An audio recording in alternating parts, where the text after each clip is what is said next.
Hello बच्चों, स्वागत करता हूं मैं अमित कुमार आपका अपना YouTube channel Eklavya academy KGP पे। आज जो है कि नवोदय विद्यालय से संबंधित जो 20 क्वेश्चन पूछे जाते हैं उससे संबंधित जो है कि बहुत ही इंपॉर्टेंट क्वेश्चन सब लेकर के आए हैं। इसको आप ध्यान से देखिए और इसको बनाने का कोशिश कीजिए। और इसका जो है कि व्हाट्सएप पे जो है कि यूट्यूब पे जाकर के वहाँ पे व्हाट्सएप का लिंक दिया गया, वहाँ से आप मेरे व्हाट्सएप पे ज्वाइन हो सकते हैं। वहाँ पे जो है कि इस पीडीएफ क्वेश्चन का जो कि पीडीएफ आपके व्हाट्सएप पे ग्रुप में भेजा गया, वहां से आप जुड़ करके वहां से भी इसको सॉल्व कर सकते हैं। तो आप ध्यान से देखिए इस क्वेश्चन को, बच्चा कहाँ पे गलती करता है इस क्वेश्चन को बनाने में, इसको आप ध्यान से देखिए। तो चलते हैं आज 20 क्वेश्चन के साथ। तो यहाँ पे हम आते हैं पहला क्वेश्चन, यानी कि यहाँ पे पहला क्वेश्चन जो कह रहा है बहुत ही आसान है कि एक ट्रेन 54 किलोमीटर प्रति घंटा की चाल से चल रही है। 400 मीटर लंबे प्लेटफॉर्म को पार करने में 40 सेकंड का समय लगता है, तो ट्रेन की लंबाई ज्ञात करें। यहाँ पे पूछा जा रहा है ट्रेन की लंबाई।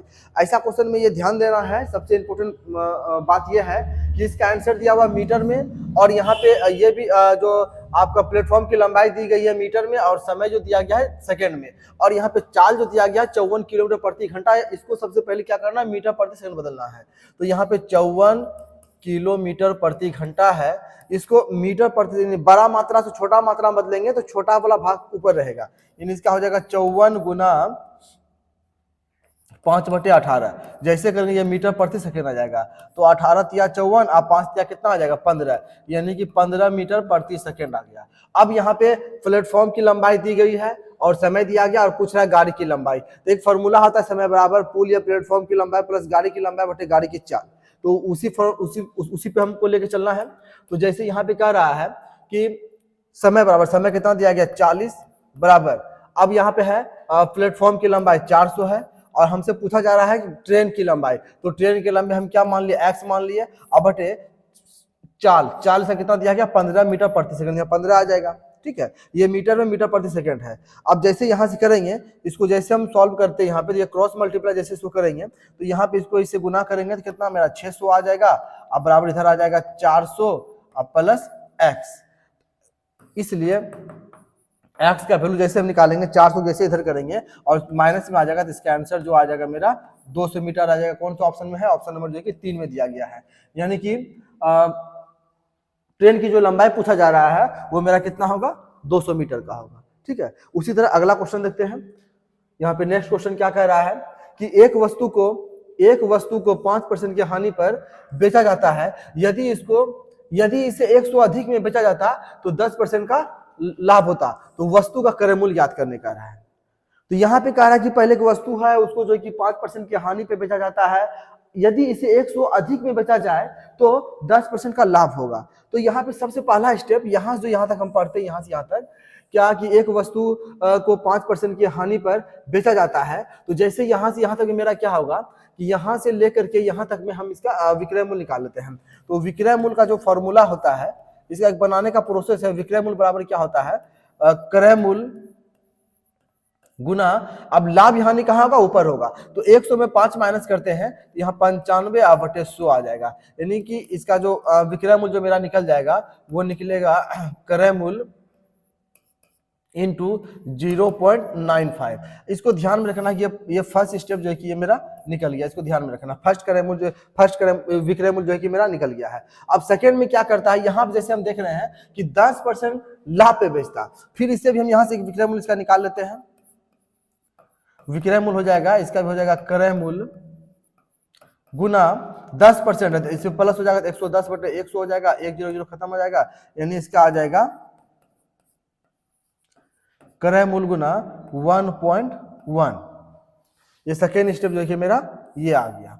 अब यहाँ पे क्या कर रहा है, एक विक्रय मूल्य ये आ गया और दूसरा विक्रय मूल्य मेरा जो कि ये आ गया, लेकिन पहले जब बेचा गया 5% हानि पे, इसके बाद जो है कि 100 रुपया जो है कि अधिक किया, यानी कि इसमें जो है कि मेरा क्या करेगा 100 रुपया इसको बढ़ा के जब बेचा, तब जो है कि इसमें 10% का इसको लाभ प्राप्त हो रहा है। अब यहाँ पे जैसे दोनों को इक्वल करेंगे, बराबर करेंगे, तो यहाँ पे मेरा हो जाएगा क्रय मूल्य गुना 1.1 इक्वल टू, फिर यहां लिखना है क्रय मूल्य गुना 0.05। जब इस अब दोनों को बराबर क्यों कर रहे हैं, यहाँ 100 रुपया बढ़ा के अधिक में बेच रहा है, पहले इसको इतना बेचा था 5% का हानि हुई थी, अब इसको 100 रुपया बढ़ा दिया, तो 100 क्या करना है, इसमें हमको प्लस कर देना है। अब यहाँ पे क्या करेंगे, ये क्रय मूल्य को इधर ले लेते हैं, तो यहाँ पे मेरा हो जाएगा क्रय मूल्य गुना 1.1, जैसे इसको यहाँ से आते इधर लेंगे, इधर प्लस इधर माइनस हो जाएगा, यहाँ आ जाएगा क्रय मूल्य गुना 0.95 इक्वल टू 100। अब ये दोनों में क्या, यहाँ भी क्रय मूल्य है, यहाँ भी क्रय मूल्य, दोनों का क्रय मूल्य क्या करेंगे, कॉमन ले लेते हैं। तो जैसे यहाँ पे देखते हैं, अब जैसे दोनों का क्रय मूल्य दिया गया है, तो क्रय मूल्य क्या करेंगे, हम इसका कॉमन ले लेते हैं। तो ये क्रय मूल्य जैसे इसका कॉमन ले लेंगे यहाँ पे, तो क्रय मूल्य बाहर आ जाएगा और अंदर मेरा क्या बच जाएगा 1.1 और माइनस 0.95 इक्वल टू 100, इतना हो जाएगा। फिर यहाँ करना है क्रय मूल्य अगुना, जैसे इसको इसमें घटाएंगे तो मेरा कितना आ रहा है, अब मेरा आ रहा है 0.15 आ रहा है इक्वल टू 100। तो इसीलिए क्रय मूल्य बराबर हो जाएगा 100 बटे 0.15, इसका पॉइंट आएंगे तो मेरा कितना आ जाएगा 100 आ जाएगा, उसको गुना करेंगे तो 10,000 और बटे 15, और जब इसको हम पॉइंट में लाएंगे तो मेरा जो ऑप्शन आएगा बी नंबर आएगा 666.66। तो इसका आंसर जो मेरा आ जाएगा वो बी नंबर आ जाएगा। बस यही था, दोनों का क्रय मूल्य की इक्वल करना था, और यहाँ पे 100 रुपया बढ़ा के बेच रहा था, 100 रुपया इसमें प्लस कर दिए। तो इसको आप ध्यान से एक बार और इसको बना कर देख लीजिएगा, अगर कोई बच्चा को कंफ्यूजन हो रही है इसमें तो इसका राइट आंसर जो आएगा वो मेरा कितना 2 नंबर आएगा। उसी तरह अब हम क्वेश्चन नंबर 3 को देखते हैं। 3 नंबर क्वेश्चन का रहा है कि एक समानांतर चतुर्भुज की दो भुजाएं 15 सेंटीमीटर 20 सेंटीमीटर, यदि उसकी ऊंचाई 12 सेंटीमीटर 10 सेंटीमीटर हो तो कुल क्षेत्रफल ज्ञात करें। तो यहाँ पे अधिकतर बच्चा क्या करता है, जल्दीबाजी में इस दोनों को मल्टीप्लाई कर देता है और ये दोनों को मल्टीप्लाई करके दोनों को जोड़ देता है, जिसका ऑप्शन जो है कि शायद 1 नंबर आ रहा है, लेकिन ये बिल्कुल गलत है। इस क्वेश्चन को आपको ध्यान से पढ़ना है, क्वेश्चन में इसमें क्या कह रहा है। तो यहाँ पे एक क्वेश्चन का एक भुजा यहाँ दिया गया है, दूसरा भुजा यहाँ दिया गया है, उसी तरह इसका यहाँ दूसरा भुजा यहाँ पे दिया गया है। तो जैसे इसका हमको क्षेत्रफल यहाँ पे निकालने के लिए कहा जाएगा, तो बहुत सा बच्चा लोग को हम देखें यहाँ पे इस तरह का गलती करते हुए। तो यहाँ पे जो हमको करना है, तो एक भुजा फर्स्ट आपका जो चतुर्भुज है उसका लंबाई है 15 और उसका चौड़ाई यानी ऊंचाई कितना 12 दिया गया है, और सेकेंड स्टेप में जो है कि दूसरा वाला में जो है कि मेरा 20 है और इसका कितना है 10 है। तो जैसे इसका हम क्षेत्रफल निकालेंगे यहाँ पे, तो मेरा कितना हो जाएगा, इसको मल्टीप्लाई करते हैं तो 180 आ रहा है, और इसको करते हैं तो कितना आ रहा है 200 आ रहा है, यानी कि दोनों सेंटीमीटर में, दोनों का वर्ग सेंटीमीटर हो जाएगा। और दोनों का जैसे योग करेंगे तो कुल पूछ रहा है, तो जैसे हम दोनों को जोड़ेंगे तो 0 और 3 यानी कि 380 सेंटीमीटर, इसका जो मेरा ऑप्शन नंबर जो आएगा वो 3 नंबर आएगा। इसका आंसर राइट आंसर जो आएगा वो 3 नंबर आएगा। एक गलत है क्योंकि बहुत सा बच्चा ये दोनों को मल्टीप्लाई कर देता है, वो दोनों को मल्टीप्लाई करके इसका आंसर 1 आ रहा है, क्योंकि यहाँ पे दोनों का, ये दोनों की ऊंचाई क्रम से दी गई है, ठीक है, ये दोनों अलग अलग है, ये दोनों अलग अलग है, यानी इसका मान लेते हैं लंबाई ये हो गया तो चौड़ाई ये हो गया, उसी तरह इसका लंबाई वो हो जाएगा, चौड़ाई वो हो जाएगा, तो दोनों का निकालेंगे, इसका आंसर आ जाएगा 380 सेंटीमीटर वर्ग सेंटीमीटर। नेक्स्ट देखते हैं अगला क्वेश्चन में, क्वेश्चन नंबर 4। यहाँ कह रहा है कि दो संख्याओं का अनुपात 3:5 है, यदि उनका अंतर 36 हो, सबसे बड़ी संख्या ज्ञात कीजिए। बहुत ही आसान है, अनुपात में जब भी बताया है कि अनुपात में जब भी रहेगा तो x मान के बनाते हैं। तो उसी तरह इसमें देख लेते हैं, तो दो संख्या है, तो पहला संख्या मेरा हो जाएगा 3x, दूसरा संख्या हो जाएगा 5x, और दोनों का जो है कि अंतर, सॉरी यहाँ दोनों में अंतर बोल रहा है, तो पहला संख्या जो मेरा हो जाएगा, फर्स्ट संख्या जो मेरा हो जाएगा वो आ जाएगा 3x, और दूसरा संख्या जो हो जाएगा, दूसरी संख्या मेरा हो जाएगा 5x, और दोनों में अंतर जो दिया गया है, तो अकॉर्डिंग द क्वेश्चन यानी दोनों में जो अंतर दिया है कितना 36 का है, तो जब भी इस बड़ा में छोटा घटेगा तो 5x minus 3x equal to 36। अब जैसे इसमें घटाएंगे यहाँ पे आएगा 2x इक्वल टू 36, ये 2 से कितना बार में कट रहा है 18 बार में कट रहा है, तो x का वैल्यू मेरा कितना आ गया 18 आ गया, और हमसे पूछा क्या जा रहा है, पूछा जा रहा है कि सबसे बड़ी संख्या, तो बड़ी संख्या नॉर्मली है कि बड़ी संख्या जो जिसका मान बड़ा रहेगा वो बड़ी संख्या हो जाएगा, तो ये बड़ी संख्या आपका 5x हो गया, तो 5 गुना 18, तो 18 में कितना आ रहा है 90 आ रहा है, यानी इसका आंसर जो मेरा हो जाएगा वो ऑप्शन नंबर 3 आ जाएगा, ठीक है। उसी तरह अगला क्वेश्चन देखते हैं, क्वेश्चन नंबर 5 में आते हैं। अब देखिए एक ट्रेन एक पोल को 15 सेकंड में पार करती है, ट्रेन की लंबाई 300 मीटर है, तो ट्रेन की गति कितनी होगी। यहाँ पे सेकेंड है और इसकी लंबाई मीटर में है, लेकिन इसका आंसर जो दिया गया है वो किलोमीटर प्रति घंटा में दिया गया है, ठीक है। तो सबसे पहले क्या करते हैं, इसका हम यहाँ पे जो मेरा दूरी दिया गया है वो दूरी है मेरा 300 मीटर है, ठीक है, और इसका जो समय दिया गया है, समय मेरा कितना है 50 सेकेंड है, सॉरी 15 सेकेंड है, 15 सेकेंड है। तो यहाँ पे जैसे हम इसका चाल निकालते हैं, चाल होता है कुल दूरी अब बटे कुल समय। तो ये 15 दूना 30, यानी इसका जो हो जाएगा समय, यहाँ पे इसको हम फिर से करते हैं, यानी इसका जो चाल हो जाएगा ये हो गया 300 मीटर दूरी हो गया, समय हो गया 15 सेकेंड हो गया। तो 15 दूना 30, यानी कि इसका जो आ रहा है चाल वो आ रहा है 20 मीटर प्रति सेकेंड, लेकिन इसका आंसर दिया गया किलोमीटर प्रति घंटा में। अब छोटा मात्रा को बड़ा बदलना है तो बड़ा वाला भाग ऊपर रखेंगे, तो जैसे इसको हम बदलेंगे तो ये हो गया 20 गुना 18/5 हो जाएगा। तो जैसे करेंगे तो ये किलोमीटर प्रति घंटा हो जाएगा। ये 5 से 5 चौके 20, 18 चौके कितना हो जाएगा 72, यानी इसका आंसर आ जाएगा 72 किलोमीटर प्रति घंटा। ये कौन सा ऑप्शन में है? ऑप्शन नंबर बी में दिया गया, तो इसका आंसर जो होगा वो बी नंबर होगा। ठीक है, नेक्स्ट क्वेश्चन देखते हैं, क्वेश्चन नंबर 6।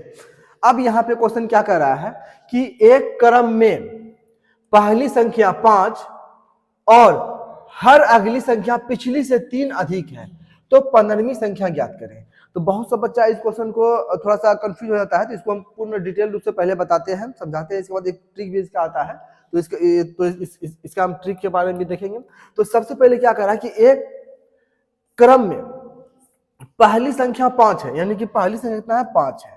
अब क्या कर रहा है कि हर अगली संख्या पिछली से 3 अधिक है, यानी ये 5 है, अब इसका जो अगली संख्या इससे 3 अधिक है, तो कितना हो जाएगा अगला 8 हो जाएगा। उसी तरह इसमें एक प्लस कर दे 11, 11 में 3 प्लस करेंगे 14, फिर 17, फिर यहाँ कितना हो जाएगा 20, फिर 23। हमको यहाँ 15वीं संख्या बोल रहा है।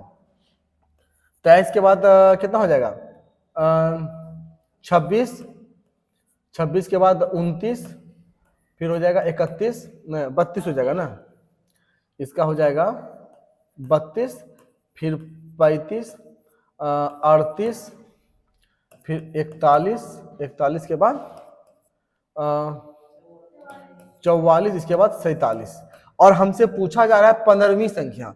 तो 15वीं संख्या जैसे हम यहाँ पे देखते हैं, ये हो गया 1 2 3 4 5 6 7 8 9 10 11 12 13 14, यानी 15वीं संख्या जो मेरा आ रहा है वो कितना आ रहा है 47 आ रहा है। तो इसके हिसाब से मेरा आंसर जो आ जाएगा वो डी नंबर आ जाएगा। ठीक है, और ऐसा अगर क्वेश्चन जब भी पूछा जाए कि एक क्रम में पहली संख्या 5 है और हर अगली संख्या पिछली से 3 अधिक है, तो क्योंकि पहली संख्या 5 है और अगली संख्या जितना भी है पिछली से 3 अधिक है, तो सब में क्या है मेरा 3 जो है किससे अधिक दिया गया है, तो इस तरह से बनाया जिसके अंदर 47 आ गया। और इसके इस तरह क्वेश्चन जब भी आए तो यहाँ पे 15 दिया गया, तो 15 में एक कम करना है, तो कितना इसका ट्रिक के हिसाब से अगर हम चलते हैं इसका, तो यहाँ 15 है, 15 से एक कम कितना हो जाएगा 14, 14 गुना कितना करना है 3 करना है, अब प्लस ये जो 5 है 5 उसमें क्या करना है जोड़ देना है, तो 14 कितना हो गया 42 प्लस 5 कितना 47।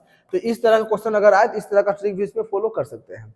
तो इसका राइट आंसर जो मेरा आ रहा है वो कितना आ रहा है 4 नंबर आ रहा है। उसी तरह अगला क्वेश्चन देखते हैं, क्वेश्चन नंबर 7 नंबर क्वेश्चन क्या कह रहा है कि किसी वस्तु का अंकित मूल्य 1200 है और 20% छूट दी जाती है, यदि वस्तु पर 10% का जीएसटी लगाया जाता है तो क्रेता को कुल भुगतान कितना करना होगा। यानी ये क्वेश्चन जीएसटी के हिसाब से आ गया है और बहुत सा बच्चा इस क्वेश्चन को जो कि नहीं समझ पाता है। तो सबसे पहले हम इस क्वेश्चन के लिए कहना चाहेंगे कि जीएसटी जब भी लगता है तो हम कितना मूल्य दे रहे हैं, कितना रुपया हम दे रहे हैं, उस पर जीएसटी लगता है। एग्जाम्पल के लिए कि जैसे मान लीजिए कोई मेरा यहाँ पे एक टीवी सेट है, इसका दाम मान लेते हैं कि 20,000 रुपया है, प्राइस इसका 20,000 रुपया है, लेकिन जब इसे हम खरीदने गए तो इसको हम 18,000 रुपया दे रहे हैं मान लेते हैं। तो ये जो 18 रुपया पेमेंट पे जो हम कर रहे हैं, मान लीजिए हमको कुछ छूट दे दिया और इसका मूल्य पड़ गया 18,000 रुपया। अब जो 18,000 रुपया हम इस पे पे कर रहे हैं, इसको दे रहे हैं, तो मेरा जीएसटी जो लगता है वो इस पे लगता है, ना कि इस पे लगेगा। ठीक है, सबसे पहले इसको थोड़ा स्पष्ट कर जाना है, क्योंकि बहुत सा बच्चा क्या किया है कि इस पे रख के बनाने के बाद इसका आंसर जो आता है वो बी नंबर आता है 1080 आता है, लेकिन बी नंबर आंसर गलत है, क्योंकि अब इसका आंसर क्या आएगा पहले हम ये देख लेते हैं। तो सबसे पहले यहाँ पे जो कह रहा है कि इसका जो मूल्य दिया गया है, इसका जो मूल्य है वो 1200 है। ठीक, अब दुकानदार क्या बोला कि हम 20% जो कि इस पे छूट दे रहे हैं, तो 20% छूट देने के बाद कितना में दे रहा है, अगर डायरेक्ट बनाएंगे छूट दे रही है तो 100 में माइनस करेंगे 80 आ जाएगा, तो यहाँ 80 बटे अगर 100 करते हैं तो 20 कहते हैं 12×8 = 96, यानी कि 960 रुपया में 960 रुपया इसका दाम है। यानी कि एक वस्तु को हम खरीदने गए जिसका दाम 1200 रुपया था, 1200 में जो है कि दुकानदार हमको 20% छूट दिया। कितना छूट दिया ये भी हम निकाल सकते हैं कि 1200 का 20% अगर हम छूट देता है तो कितना 12 दूना 24, यानी कि 240 रुपया का छूट दिया। 240 जब इसमें हम घटाएंगे तो मेरा कितना आ जाएगा 960 आ जाएगा, यानी 960 रुपया हमको देना और उसको खरीद करके आना। लेकिन फिर बाद में क्या बताया कि आपको जीएसटी चार्ज भी देना पड़ेगा, कितना 10%। तो जीएसटी चार्ज अब हमको एक्स्ट्रा पैसा देना पड़ेगा, क्योंकि जीएसटी इतना में जो हम ले रहे हैं इस पे हमको जीएसटी चार्ज लगाया जा रहा है। तो जीएसटी चार्ज जैसे हम पे लगाया जा रहा है तो हम देख लेते जीएसटी चार्ज जो लगाया जा रहा है, मेरा दाम जो इसका कितना है 960 रुपया है, इसमें 10% जीएसटी चार्ज लगा रहा है, तो कितना पैसा हमसे एक्स्ट्रा ले रहा है, कितना पैसा और हमको देना पड़ेगा 960 के अलावा और कितना देना पड़ेगा, तो इसका हम 10% से हम निकाल सकते हैं। यानी कि हमको अब 96 रुपया एक्स्ट्रा पैसा देना पड़ेगा। और तो पहले हम कितना दे रहे थे 960 और प्लस 96 रुपया और इसको देना पड़ रहा है, तो इसको देख लेते हैं यहाँ पे 6 9 6 15 5 बचाएगा 9 1 10, यानी कि हमको जो पैसा देना पड़ेगा 1056 रुपया। इसका राइट आंसर जो मेरा आ जाएगा वो 1 नंबर आ जाएगा। ठीक है। बहुत सा बच्चा जो 10% जीएसटी चार्ज लग रहा है, तो बहुत सा बच्चा वो क्या लगा रहा है इस पे 1200 पे लगा रहा है, लेकिन 1200 क्या है कि मेरा मैन मूल्य है उस पर नहीं लगता है। जीएसटी चार्ज जब भी लगेगा तो आप दुकानदार को कितना पेमेंट कर रहे हैं उस पे जीएसटी चार्ज लगता है। तो इसका राइट आंसर जो मेरा आएगा 1056 आएगा, ऑप्शन नंबर ए नंबर आएगा। अब नेक्स्ट देखते हैं क्वेश्चन नंबर 8 देखते हैं। 8 में क्या कर रहा है कि एक व्यक्ति ने 7500 रुपया की राशि 3 वर्षों के लिए 8% साधारण ब्याज की दर से निवेश किया, तो ब्याज की कुल राशि कितनी होगी। यानी हमको इसमें जो निकालने के लिए कह रहा है, ब्याज निकालने के लिए कह रहा है, ये बहुत ही आसान क्वेश्चन है। तो जैसे हम इसका इंटरेस्ट निकालते हैं, सिंपल इंटरेस्ट निकालते हैं यहाँ पे, तो इसका क्या हो जाएगा, इसका आता है मूलधन गुना समय, कितना समय गुना दर बटे 100, ये 20 खत्म हो जाएगा। 75 गुना 3 गुना 8 करते हैं तो इसका आंसर कितना आ रहा कर लेते हैं, तो 8 या 24, यानी कि 75 गुना 24 कर लेते हैं, कितना आ रहा है, तो 5 चौका 20 का 0 बचा कितना 2, 7 चौका 28, 28 2 कितना हो जाएगा 30, 5 दूना 10 का 0 बचा कितना 1, 7 दूना 14 1 15, यानी कि इसका जो आ रहा है वो मेरा कितना आ रहा है 1800 आ रहा है, यानी ब्याज जो इसका लग रहा है वो 1800, ऑप्शन नंबर 2। अब नेक्स्ट क्वेश्चन देखते हैं, क्वेश्चन नंबर 9। 9 नंबर में क्या कर रहा है कि 12 मजदूर एक काम को 8 दिन में पूरा कर सकते हैं, तो 16 मजदूर उसी काम को कितने दिन में पूरा करेंगे। अब यहाँ पे इसमें भी बच्चा बहुत सा कंफ्यूज हो जाता है, लेकिन इस तरह से ऑप्शन साइंस में नहीं दिया गया है जो बच्चा फंस सके। तो इसको देखते हैं, यहाँ 12 मजदूर जो है कि 8 दिन में कर रहा है, यहाँ लिखना है चूंकि 12 मजदूर किसी काम को जो है कि वो 8 दिन में कर रहा है, ठीक है, तो इसीलिए एक मजदूर अगर किसी काम को करेगा तो उसको करने में ज्यादा समय लगेगा। यहाँ पे बहुत सा बच्चा क्या करता है कि जैसे कि हम मतलब 12 केला का दाम 8 रुपया है, 1 केला का दाम कम होगा, उसके हिसाब से यहाँ पे बना देता है, लेकिन ये बिल्कुल गलत है। अब जैसे मान लीजिए कोई भी काम हम किसी से करवा रहे हैं, मेरा 12 मजदूर मिल के कोई काम को कर रहा है, उसी काम को एक मजदूर से करवाएंगे तो ज्यादा समय लेगा। तो एक मजदूर जो है कि इतना दिन में काम करेगा। अब एक मजदूर की जगह यहाँ पे कह रहा है कि 16 मजदूर आएगा, तो इसीलिए 16 मजदूर जब इसी काम, अब एक मजदूर जो है कितना दिन में कर रहा है, इसके जब 16 आ जाएगा तो जाहिर है कि बहुत जल्दी काम समाप्त हो जाएगा, तो इसको क्या भाग हो जाएगा, तो 12/16, यानी 8 दूना 16 और 2 6 के 12, यानी इसका आंसर जो आ जाएगा मेरा वो कितना आ जाएगा 6 दिन आ जाएगा। कौन सा ऑप्शन में, ऑप्शन नंबर 1। तो 9 का आंसर जो आ जाएगा वो मेरा 1 नंबर हो जाएगा। 9 के बाद क्वेश्चन नंबर 10 देखते हैं। 10 नंबर क्या कह रहा है कि 2 पाइप ए और बी एक टंकी को क्रमशः 12 घंटे 16 घंटे में भर सकते हैं, तो यदि दोनों को एक साथ चालू किया जाए तो उसे भरने में कुल कितना समय लगेगा। ये हो गया जैसे कि ए किसी काम को 12 दिन में, बी किसी काम को 10 दिन में करता है, तो दोनों मिले कितना दिन में करेगा, तो पहले दिन क्या करते हैं, कार्य में बदलते हैं। उसी तरह इसको इससे 12 है तो यहाँ हो जाएगा 1/12 हो जाएगा प्लस 1/16 आ जाएगा। अब इस कैल्शियम से निकालते हैं, इस कैल्शियम कितना आ जाएगा 48 आ जाएगा, तो बड़का 48 कितना बार में, 4 बार में, 3 बार में, यानी कि 4 3 7, 7/48। अब इसको फिर से घंटा बदलने के लिए क्या करना पड़ेगा, 48/7 घंटा हो गया, ठीक है।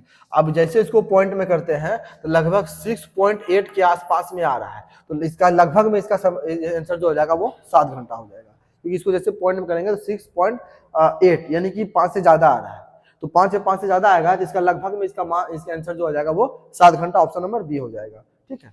अब अगला क्वेश्चन देखते हैं, क्वेश्चन नंबर 11 में क्या कर रहा है कि दो संख्याओं का औसत 15 है, यदि एक संख्या 20 हो तो दूसरी संख्या ज्ञात करें। ये भी क्वेश्चन बहुत ही आसान है, और नवोदय के एग्जाम में जो 20 क्वेश्चन पूछी जाती है उसमें जो है कि लगभग 20 क्वेश्चन में 15 से 16 क्वेश्चन बहुत ही आसान रहता है, 5-6 क्वेश्चन जो है थोड़ा घुमा फिरा के देता है, तो इसलिए आप लोगों को घबराना नहीं है इसमें। तो यहाँ पे क्या कर रहा है कि दो संख्या का औसत 15 है, तो 2 गुना 15 करते हैं तो 15 दूना 30, टोटल संख्या 30 आ गया, जिसमें से एक संख्या 20 दिया गया है तो 20 उसमें माइनस करते हैं, दूसरी संख्या में कितना 10 प्राप्त हो रही है, इसका आंसर जो हो जाएगा वो ए नंबर 10। अब अगला क्वेश्चन देखते हैं, क्वेश्चन नंबर 12, एक वस्तु पर 40% की छूट के बाद इसका विक्रय मूल्य 600 रुपया है, तो इसका अंकित मूल्य यानी कि क्रय मूल्य निकालने के लिए कहा जा रहा है। तो क्रय मूल्य का फॉर्मूला इसमें यूज कर देते हैं, तो क्रय मूल्य बराबर जो होता है वो होता है विक्रय मूल्य, तो विक्रय मूल्य 600 है। ठीक है। अब 100 अब बटे यहाँ पे क्या कर 40% की छूट दे रही है, हानि हो रही है, तो यहाँ पे 40 घटा कितना मेरा 60 आ जाएगा, और 60 से इसको घटाते 10 बार में बराबर कितना हो जाएगा, इसका 1000 आ जाएगा, यानी उसका जो अंकित मूल्य हो जाएगा वो कितना हो जाएगा 1000, ऑप्शन नंबर सी। ठीक है।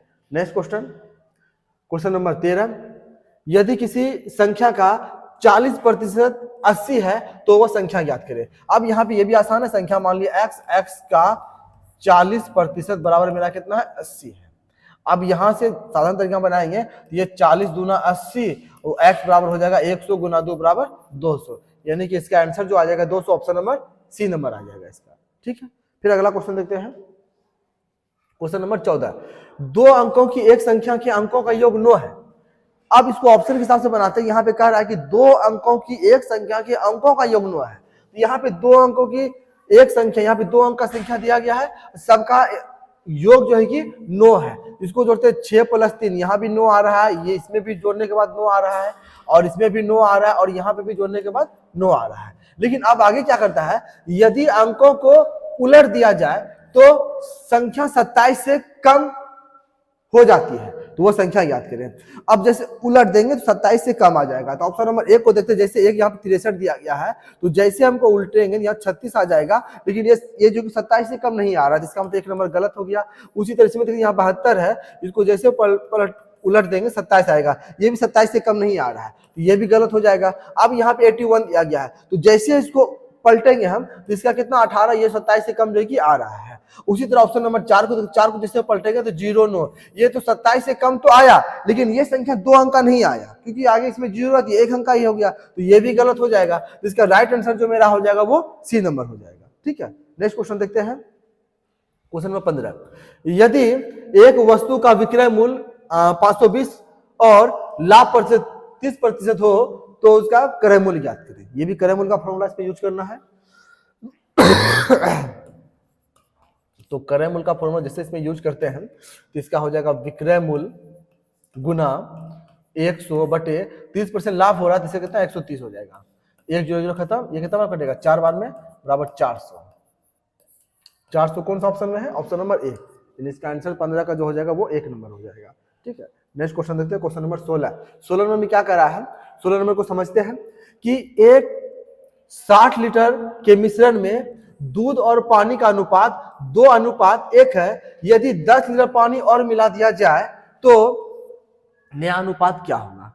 अब यहाँ पे एक मिश्रण है, यानी कि एक बाल्टी में बोला जाए या एक मग में बोला जाए, बड़ा सा जिसमें कि 36 लीटर कैपेसिटी हो बर्तन का, 36 नहीं 60 लीटर का, उसमें जो है कि दूध और पानी मिला हुआ है, उसका अनुपात है 2:1 का है। तो सबसे पहले हमको ये देखना है कि उस बर्तन में जो 60 लीटर का मिश्रण है उसमें दूध कितना है, पानी कितना है, उसके बाद हमको देखना है यहाँ जो 10 लीटर मिलाया जा रहा है, उसके बाद हम देखते हैं। तो इसका बनाने का तरीका क्या है, तो पहले दूध दिया गया, तो दूध का कितना हो जाएगा, तो दूध की मात्रा हो जाएगा,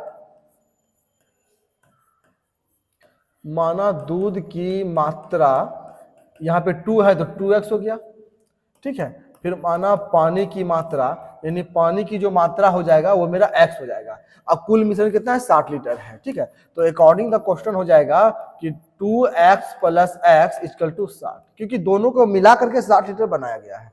तो 2 है कितना हो गया 3x बराबर 60 आ गया। तो 3 से 3 दूनी 6 यानी x का वैल्यू कितना आ गया 20 आ गया। अब हम देखते हैं इसमें कि दूध कितना है और पानी कितना है। तो x का वैल्यू जैसे 20 आ गया तो यहाँ पे जैसे हम करेंगे यहाँ पे x वैल्यू रखेंगे तो 20 दूना 40 यानी कि और ये हो गया 20 लीटर। यानी कि उस मिश्रण में जो 60 लीटर का जो मिश्रण था उसमें दूध है 40 लीटर, ठीक है, और पानी कितना है 20 लीटर है। अब आगे क्या कर रहा है, अब इसके आगे हम यहाँ पे देख लेते हैं कि 10 लीटर पानी और मिलाया जाए। यहाँ पे जो कह रहा है अभी प्रेजेंट में 40 लीटर जो कि दूध है और जो आपका पानी है 20 लीटर है। इसमें कह रहा है कि 10 लीटर पानी और मिलाया जाए। तो 10 लीटर पानी और मिला दिए हम, तो अब जो मेरा हो गया 40/30 आ गया है, ठीक है। तो नया मिश्रण तो अनुपात क्या होगा, 0 खत्म हो जाएगा तो नया अनुपात जो आ जाएगा मेरा 4:3 का आ जाएगा, जो ऑप्शन नंबर सी में दिया गया है। इसका राइट आंसर जो आएगा वो आएगा मेरा 4:3 आएगा, ठीक है। अब अगला क्वेश्चन देखते हैं, क्वेश्चन नंबर 17।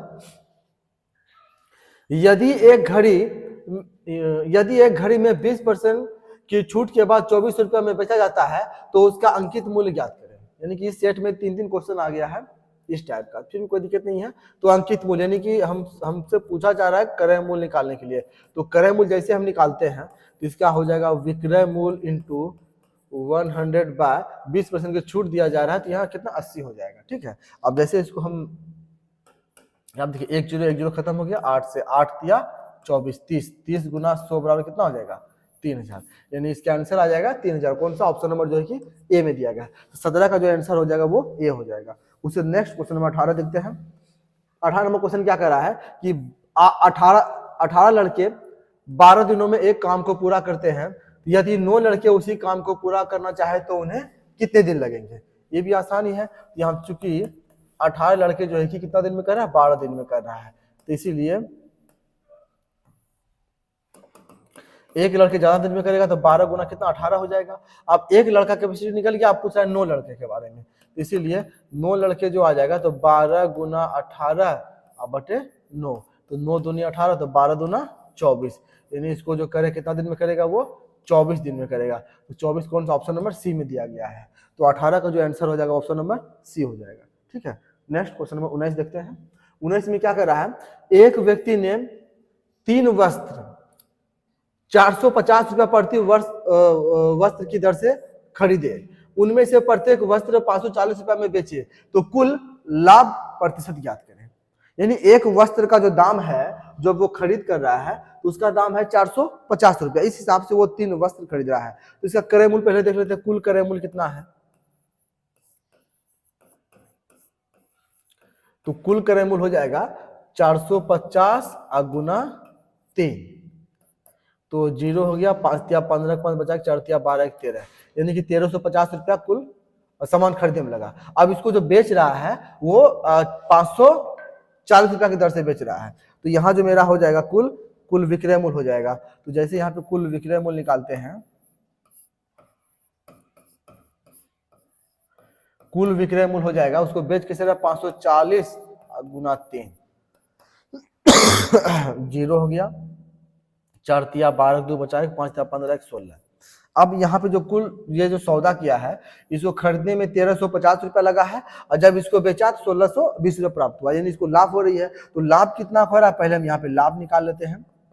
तो लाभ बराबर हो जाएगा 1620 और माइनस 1350। अब लाभ कितना का हो रहा है, तो यहाँ पे 1620 में क्या करना है 1350 को घटा देना है, यह आ गया 0, यहाँ कितना हो जाएगा 7, और यहाँ कितना हो जाएगा 2 3 2 5, यानी 270 रुपया का इसको लाभ हो रहा है, 270 रुपया का लाभ हो रहा है। तो यहाँ पे हमसे पूछा जा रहा है लाभ प्रतिशत लाभ कितना हुआ है। तो जैसे हम प्रतिशत लाभ निकालते हैं तो इसका हो जाएगा लाभ गुना 100 बटे क्रय मूल्य। तो क्रय मूल्य मेरा कितना है 1350, 1350 है। अब यहाँ पे 1 0 खत्म हो जाएगा, ठीक है। यहाँ पे इसका 1 0 खत्म हो गया, और 27 से 5 बार में कटेगा, और 5 से 5 दूना 10 0, यानी कि इसको जो हो रहा है वो 20% का लाभ हो रहा है। कौन सा ऑप्शन, ऑप्शन नंबर 1, 19 का भी जो हो जाएगा ऑप्शन नंबर 1 हो जाएगा, ठीक है। अगला क्वेश्चन, क्वेश्चन नंबर 20 नंबर देखते हैं। ये लास्ट क्वेश्चन है। 20 नंबर क्वेश्चन क्या कह रहा है कि एक त्रिभुज के 3 कोनों का माप क्रमशः 50 डिग्री, 60 डिग्री और 70 डिग्री है। इस त्रिभुज को किस प्रकार का त्रिभुज कहा जाएगा? ठीक है, अब ऑप्शन देख लेते हैं।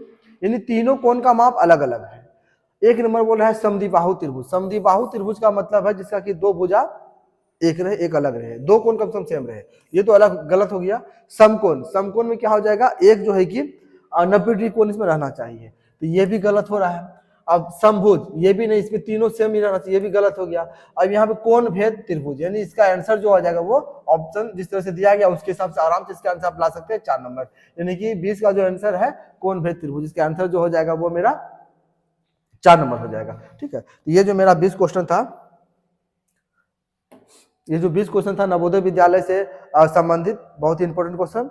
और आप मेरे चैनल को लाइक एंड सब्सक्राइब करें ताकि और अच्छा से वीडियो बना करके आपके सामने जो है कि लाएं। धन्यवाद।